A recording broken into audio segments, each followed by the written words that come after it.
If you are interested in women, try listening to the advice of women on how to get them. I made a video saying, hey, here's some genuine advice that I have. I think this is a great way of picking up women in person. It works, and it allows you to know if she's really interested or if she's just giving you the number because, you know, she feels uncomfortable, whatever. There are men still in my comments arguing, this doesn't work on women. I'm a woman, you do know that, with dozens of hot female friends who constantly get hit on every time I go out with them.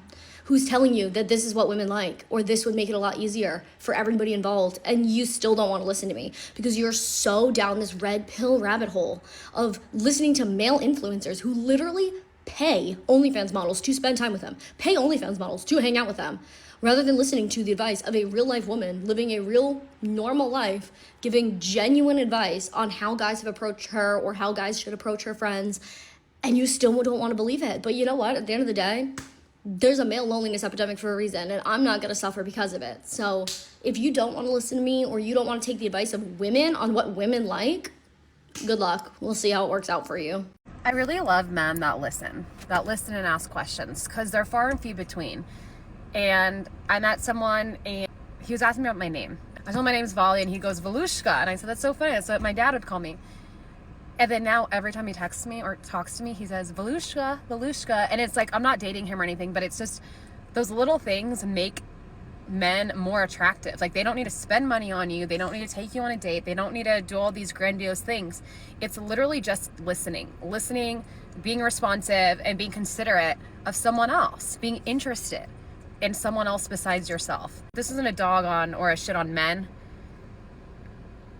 but there is a male loneliness epidemic, and it's because they don't know how to ask questions and think about anyone other than themselves and what they want in that moment, whether it's this head or this head.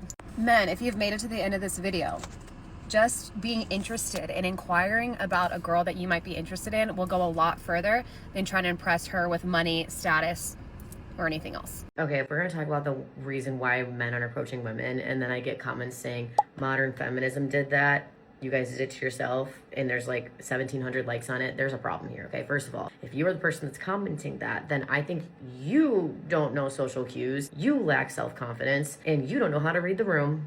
And that's not a us problem, that's a you problem, baby.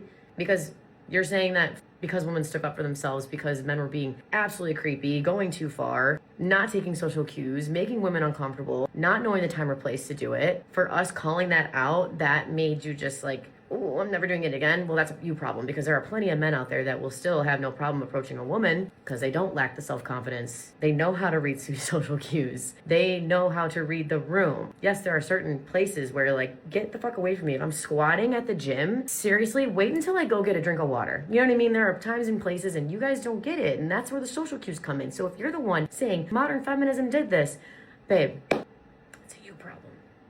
Sorry to say, that's a you problem.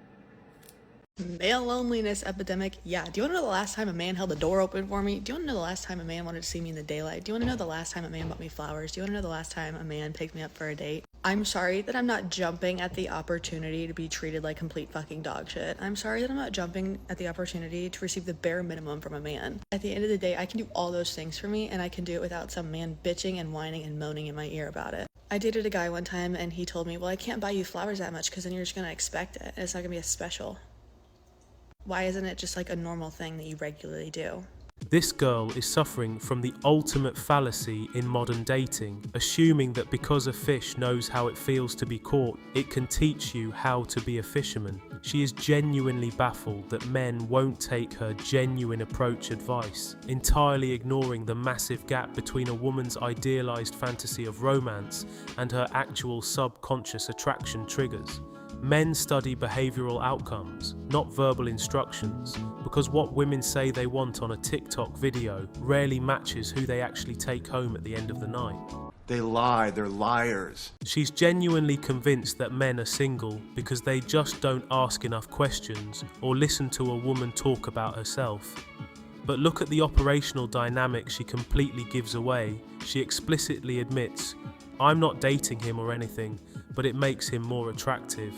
There it is. This guy did exactly what she's preaching, listened intently, triggered a deep emotional connection to her father, customized his texts, and his grand prize was becoming a highly entertaining, non-threatening emotional sounding board who still isn't getting a date. When a woman says men don't need money, status, or grandiose dates, she's describing what she wants from the guys she keeps in her orbit for passive attention.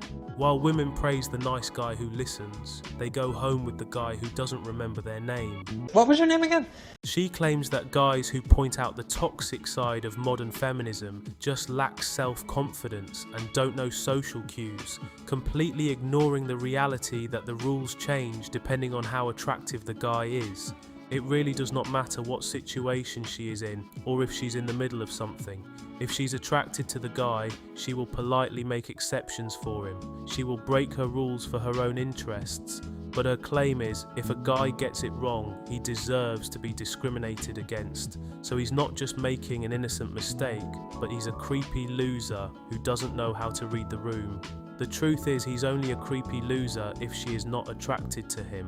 Her tolerance is different. By shifting the entire burden of risk onto the average guy while offering absolutely zero accountability or warmth in return, women have created an environment where guys are turned off by approaching women whatsoever. Don't approach her, don't talk to her. While we are here, let's address the male loneliness epidemic accusation. The male loneliness epidemic became a catchy headline because it sounds dramatic, but when you actually look at the data, loneliness is hitting everybody. In the US, Pew Research found men and women report loneliness at almost identical rates.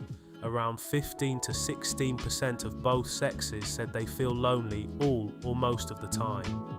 In the UK, Office for National Statistics data actually showed women reported feeling lonely more often than men. NHS England data showed 24% of women felt lonely at least some of the time compared to 20% of men. And globally, Gallup found loneliness varies very little by gender overall. So the narrative online starts falling apart. Because what's really happening is people are confusing visible male isolation with exclusive male suffering. Men often have fewer close friends and talk less about emotions. But women are reporting huge levels of loneliness too, especially around dating, relationships, and emotional dissatisfaction. The difference is presentation. A lonely man is framed as isolated in his bedroom. A lonely woman is framed as independent, focusing on herself, or not settling. But emotionally, a lot of people are struggling on both sides, and you can see it online every day. Endless videos from women talking about ghosting, situationships, dating at burnout, being unable to find commitment, crying over exes, feeling hopeless at 30, 35, 40. That's loneliness too. So this idea that men are uniquely suffering while women are all thriving just doesn't line up with the actual numbers or with reality. Poor, deluded females. Real men of genius. Real